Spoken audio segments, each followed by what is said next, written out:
नमस्ते, मैं हूं नवीन। कर्नाटक में हिजाब विवाद के बाद अब बाइबल विवाद शुरू हो गया है दोस्तों, जो कि ईसाइयों का धर्म ग्रंथ है। दरअसल हुआ यह है कि कर्नाटक में एक स्कूल की ओर से फरमान जारी किया गया है जिसमें बाइबल का पढ़ा जाना कंपलसरी बताया गया है, जिसके बाद से हिंदू संगठनों ने इस पर घोर आपत्ति की है। बेंगलुरु के कैलेंस हाई स्कूल प्रबंधन ने फरमान जारी करते हुए कहा कि स्कूल में बाइबल लाना जरूरी है और बाइबल पढ़ा जाना भी कंपलसरी है। साथ ही पेरेंट्स को इस विषय पर कंसेंट लेटर साइन करने को कहा गया है ताकि वह अपने बच्चे को स्कूल में बाइबल लाने से नहीं रोक पाएंगे। लेकिन क्या भारत का संविधान स्कूल को ऐसा करने के लिए अलाउ करता है? अब स्कूल के इस फैसले को लेकर हिंदू संगठनों ने विरोध किया है। उन्होंने कहा कि राइट टू एजुकेशन का ये उल्लंघन है। हिंदू जन जागृति समिति के राज्य प्रवक्ता मोहन गौड़ा ने दावा किया है कि स्कूल गैर ईसाई छात्रों को बाइबल पढ़ने के लिए मजबूर कर रहा है। ऐसे में मोहन गौड़ा ने शिक्षा विभाग से स्कूल के खिलाफ कार्रवाई करने का आग्रह किया है। कार्य करना, बाइबल पढ़ना, बाइबल शिक्षण कंपलसरी बनाया है। ये जो उन्होंने डिक्लेरेशन एडमिशन लेते समय डिक्लेरेशन किया है, ये जो नॉन क्रिश्चियन स्टूडेंट वहाँ बच्चे पढ़ते हैं उनके लिए ज़बरदस्ती एक पर्टिकुलर कम्युनिटी का शिक्षा लेना, बाइबल पढ़ना, बाइबल सीखना, बाइबल कैरी करना, उनके ऊपर धार्मिक राइट्स का हरण का एक कॉन्स्पिरेसी है। और जो आर्टिकल 25 है और आर्टिकल 30 का वायलेशन।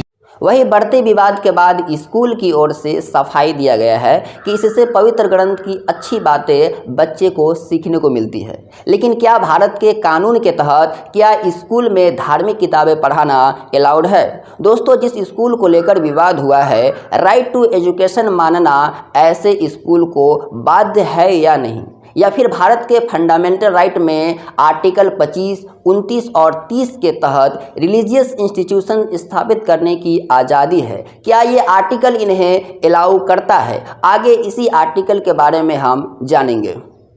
इस मामले के बाद एक दूसरा विवाद भी सामने आया जब कर्नाटक सरकार ने कहा कि वह स्कूल में गीता को लागू करना चाहती है। और अब तीसरा विवाद बाइबल को लेकर शुरू हो गया है, जिसमें स्कूल प्रबंधक के द्वारा स्टूडेंट्स को बाइबल लाना ज़रूरी है कहा गया है। तो क्या जो गैर ईसाई स्टूडेंट्स है, चाहे हिंदू हो, मुस्लिम हो, सिख हो या अदर धर्म के स्टूडेंट्स हो, क्या उन्हें भी बाइबल पढ़ना ज़रूरी है?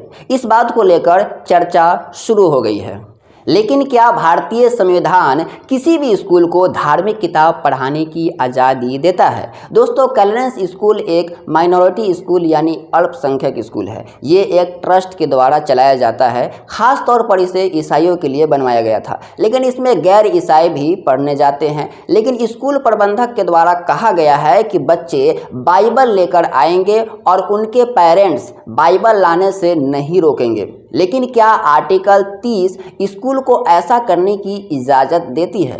दोस्तों, आर्टिकल 25, 26, 27, 28 धार्मिक स्वतंत्रता की आज़ादी देता है। वही आर्टिकल 29 और 30 अल्पसंख्यकों को इंस्टीट्यूशंस के विकास के लिए खुली आज़ादी भी देता है। लेकिन इससे दूसरे धर्म के लोगों को नुकसान नहीं होना चाहिए, इसका भी ध्यान रखा गया है। आर्टिकल 30 में खास तौर पर स्कूल की चर्चा की गई है।